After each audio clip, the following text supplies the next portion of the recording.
Olá, meu nome é Valdir, eu sou médico, psiquiatra e diretor médico aqui na Clínica Reaviva. E hoje nós conversaremos sobre a atualização que teve na NR01. E qual que é a importância disso para o empresário, para o colaborador e para o RH de uma empresa? E o que você, empresário, precisa para que a sua empresa consiga se adequar a essa atualização? Qual que é a importância disso? Então fique comigo nesse vídeo para a gente estar conversando sobre esse assunto que está sendo muito comentado atualmente.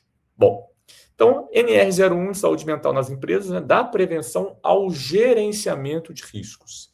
Esse gerenciamento de risco, pessoal, é algo que a gente vai estar focando muito também, porque não basta somente identificar, é preciso que os riscos sejam gerenciados. A gente vai conversar muito sobre isso aqui hoje. Bom, por que esse tema importa? A gente tem visto cada vez mais o número de presenteísmo e absenteísmo na empresa, né? A saúde mental ela pode impactar diretamente o desempenho de uma pessoa, né? De um colaborador, de um funcionário. E isso, consequentemente, pode levar a prejuízos tanto para o ser humano, como a pessoa, quanto também para o empresário. E aí é importante as empresas estarem identificando como que esse ambiente dela está. Como que esse ambiente da empresa onde o funcionário está atuando, ele está. Tem algum fator de risco que pode estar contribuindo para o adoecimento desse funcionário? Esse é um primeiro ponto. Outro marcador importante é a questão dos passivos trabalhistas. A ausência de uma gestão dos riscos psicossociais podem levar a um adoecimento e, por conseguinte, o colaborador entrar com o direito dele, né, de provar que aquela empresa, aquele ambiente da empresa pode estar adoecendo esse colaborador. E, por consequência, a empresa pode ter passivos trabalhistas resultando disso. Então, de novo, como que é importante esse mundo corporativo está identificando como é que está a companhia no dia a dia. Como é que está o setor do RH, como é que está o setor financeiro, como é que está o setor da logística, por exemplo, como é que está o setor dos serviços gerais. Tá? Além disso, por que esse tema é importante? Fiscalização agora do Ministério do Trabalho e do Emprego. Quem não se adequar à nova atualização corre o risco de passar por uma multa, já que pode ser fiscalizado. E o adoecimento, né? Quando a empresa se importa em identificar se ela tem algum risco que pode estar contribuindo para o adoecimento mental, essa empresa está demonstrando que ela se importa e muito com os colaboradores que lá estão. E eu tenho visto muitas empresas atuarem nesse processo e ajudarem no desenvolvimento, no senso de autonomia, no senso de independência dos seus próprios colaboradores. Por isso, aqui a gente não fala somente de a saúde mental como uma obrigação legal, mas como algo estratégico e humano também no mundo corporativo. Bom, a NR01, pessoal, essa norma regulamentadora, ela não é de hoje. Ela surgiu lá na década de 70, quando o Brasil já era um dos países campeões, né, um dos maiores países com acidentes de trabalho. Então, lá na década de 70, já foi proposto a primeira, né, norma regulamentadora, e desde então ela foi passando por diversas atualizações ao longo do tempo. Lá naquele período, os riscos que eram para ser identificados eram basicamente os riscos químicos, biológicos e físicos. Claro que sofrendo diversas atualizações ao longo dos anos, né? E agora, com a nova atualização, entrou os riscos psicossociais. Essa que é uma das novidades dessa atualização da NR1. Agora, entende-se que o ambiente de trabalho, além de ter um risco biológico, além de ter um risco físico, além de ter um risco químico, claro, a depender da atividade que a empresa desempenha, ela também vai ter o risco, ela tem um risco psicossocial, tá? Então, é importantíssimo que as empresas comecem a identificar quais riscos ela possui. E não só identificar, como também propor planos de ações que a gente vai estar vendo aqui ao longo dessa apresentação. Tudo bem? Bom, e só para reforçar, pessoal, que quando se vai identificando um aumento, né, dos acidentes de trabalho, que é o que a gente viu lá na década de 70, isso exige uma tomada de ação do Estado. E foi isso que foi acontecendo aqui no Brasil mais recentemente, mais especificamente durante a pandemia, desde 2020, que cada vez mais há um aumento do número de afastamentos por saúde mental, por transtornos mentais do comportamento. Só para vocês terem uma ideia, né, do nível, no ano passado, esses dados foram referentes ao ano de 2025, foram mais de 540 mil beneficiários que receberam um afastamento por um transtorno mental. Então, assim, é um número extremamente expressivo e que só vem a cada ano aumentar. Se não me engano, em 2024 foram cerca de 480 mil, número próximo disso. Então, assim, a cada ano que passa, houve um aumento de quase 15%. Né? Cada ano que se passa, mais afastamentos têm acontecido. E é claro, gente, que não quer dizer que todos esses afastamentos é por conta do ambiente, né, da empresa. Não é isso, tá? Só que o Estado entende que a empresa tem uma participação nesse processo e que, para isso, é importante que as empresas passem a identificar quais riscos que ela apresenta que possam intensificar um adoecimento mental ou ser um agente para isso, tá? Bom, então o que mudou com essa atualização?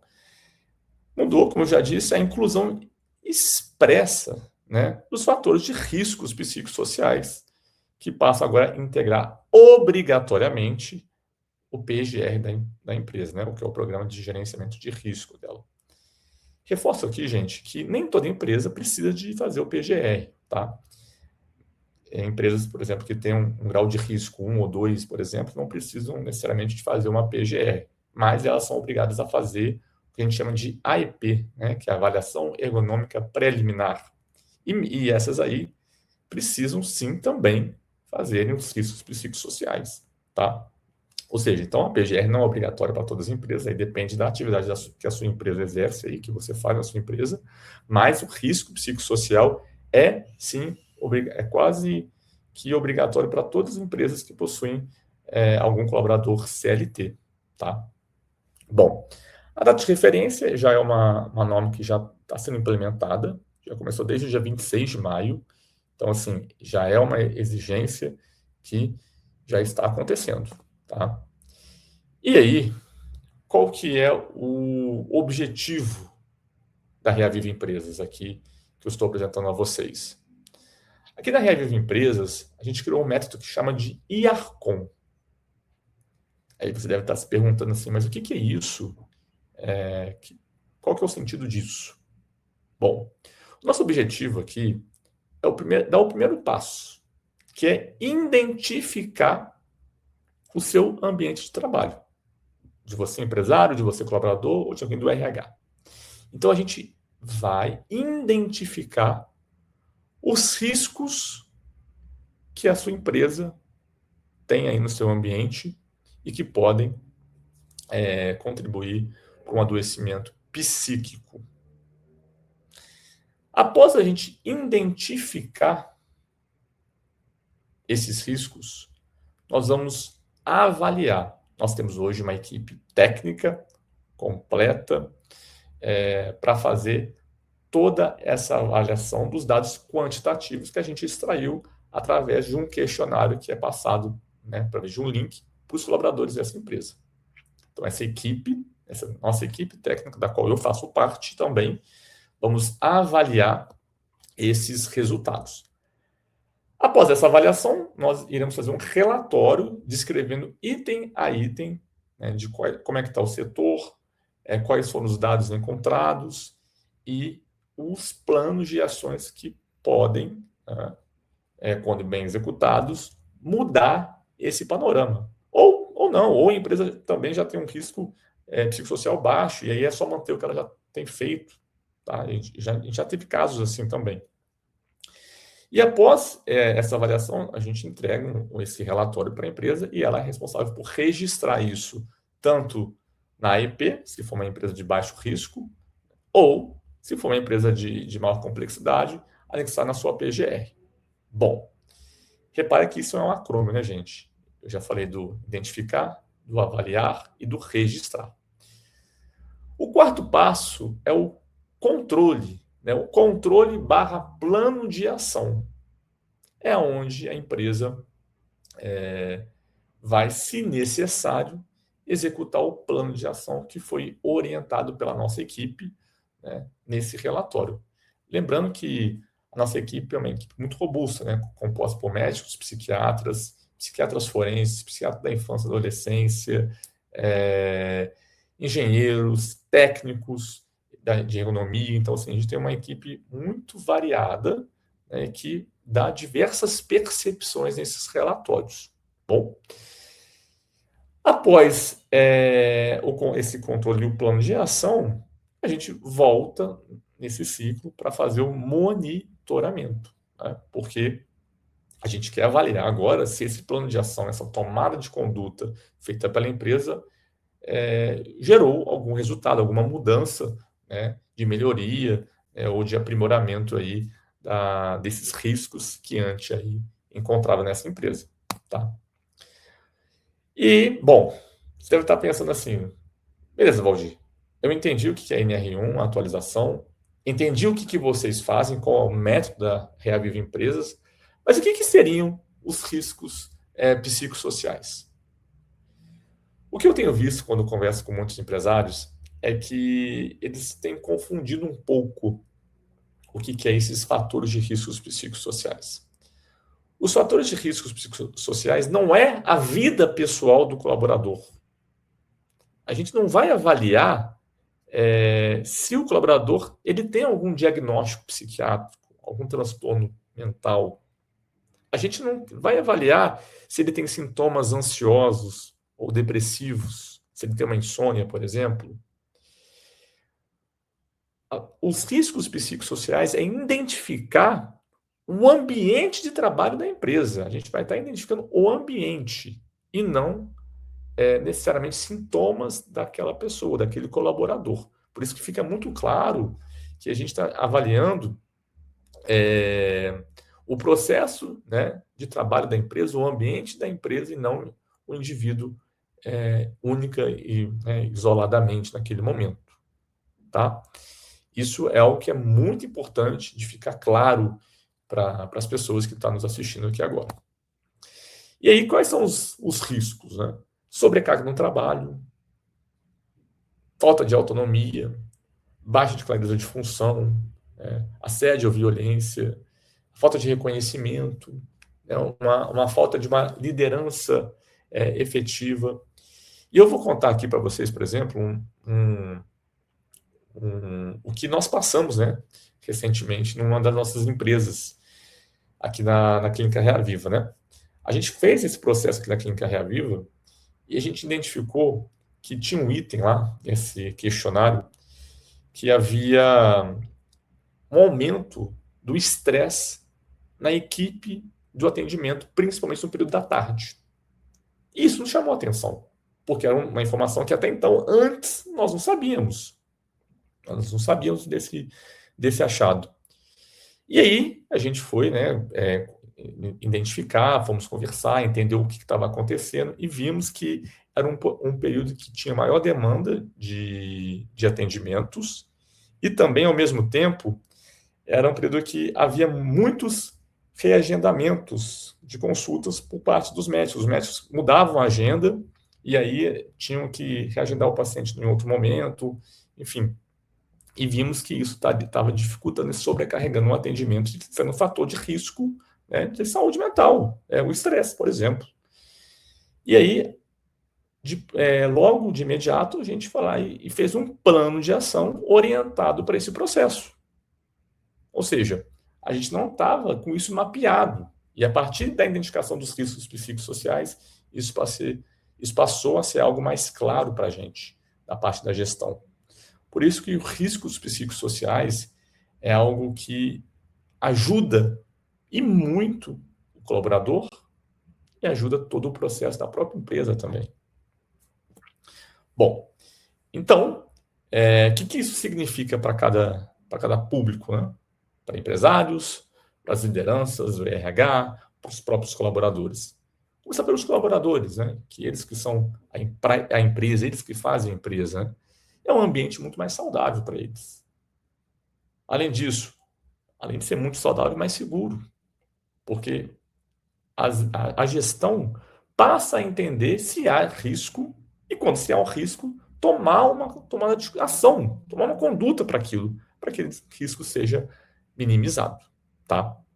Então, maior clareza para o colaborador, proteção, maior participação, já que o colaborador, no plano de ação, ele é um agente ativo, gente. Ele precisa ser ativo, ele precisa ser escutado e participar ativamente de qualquer processo de mudança em uma empresa. É isso que o guia do Ministério do Trabalho e do Emprego deixa muito claro para a gente. Por isso que todas as nossas tomadas de ações, todas as nossas confecções de plano de ação envolve a participação dos trabalhadores, uma participação ativa. Tá? Por empresário, a questão da vulnerabilidade jurídica, tá? Diminuição do presenteísmo e absenteísmo, fortalecimento de uma governança, né? Isso é fundamental aí para todo o desenvolvimento de uma empresa. E, claro, também para RH e liderança, né? Que é o papel estratégico aí na prevenção e ferramentas técnicas na tomada de decisão. Porque quando a gente não sabe, não consegue identificar um problema, a gente não sabe que existe esse problema, né? Então, a identificação dos riscos psicossociais passam por esses pontos. E por que isso importa, né, para a empresa? Importa porque, como eu falei, agora é uma lei, né? A sua empresa está em conformidade com a lei. Mas, de novo, pessoal, eu sempre reforço isso, que não tem que encarar a identificação dos riscos psicossociais como algo obrigatório. Isso é algo essencial, tanto para o empresário quanto para os colaboradores. Isso é estratégico, isso é essencial, isso é ser humano, né? É identificar se tem algo que possa estar contribuindo para o adoecimento psíquico, entendeu?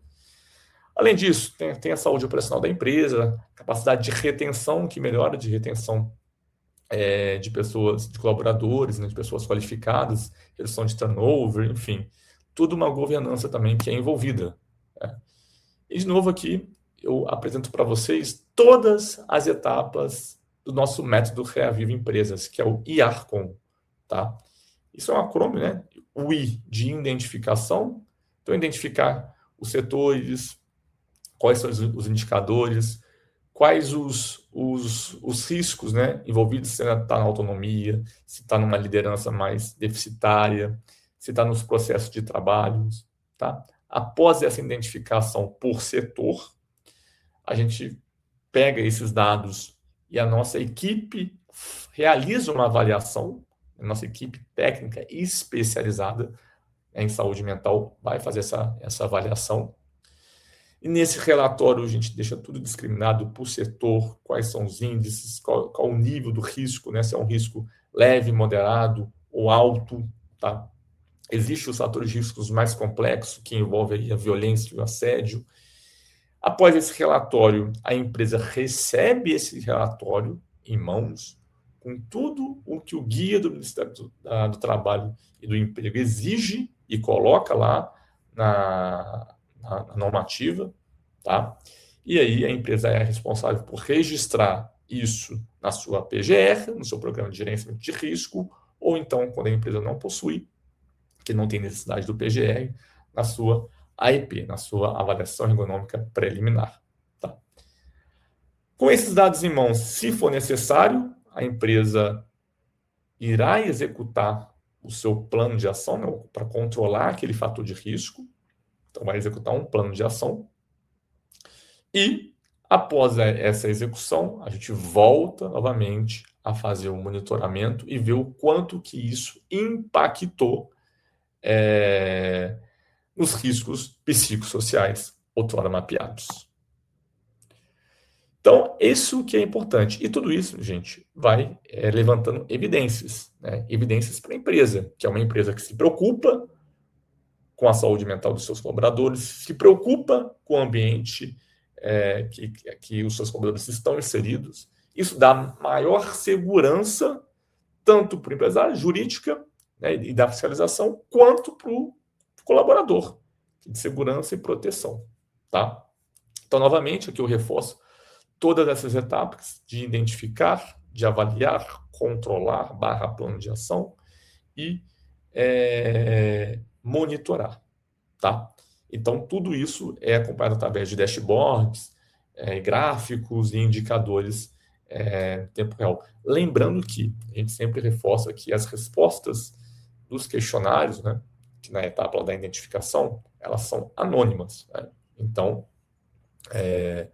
o empresário e o RH, por exemplo, de uma empresa não tem acesso a essas informações de qual colaborador, enfim, quem foi que respondeu os questionários. A gente consegue somente passar a participação, né, o nível de participação dos funcionários. Numa empresa de, por exemplo, 100, houve a participação de 90% aí dos colaboradores. Bom, então isso ajuda muito no ambiente, né, da empresa, no ambiente da corporação, numa melhoria contínua, numa transparência, numa liderança engajada, né, da participação dos colaboradores nesse processo. Tá? Então, eu queria agradecer a vocês pela atenção. Se vocês tiverem alguma dúvida sobre a NR01, quais são os critérios, como que funciona o serviço da Reaviva Empresas, né? Se vocês quiserem uma apresentação mais detalhada, de conhecer todo o nosso sistema de plataformas, de dashboard, entre em contato com a gente aqui pelo telefone, ou por e-mail, ou pelo próprio nosso Instagram, tá? Que aí vai ser um prazer reunir com vocês, tirar dúvidas, e a gente está discutindo cada vez mais sobre esse tema tão relevante para a saúde mental.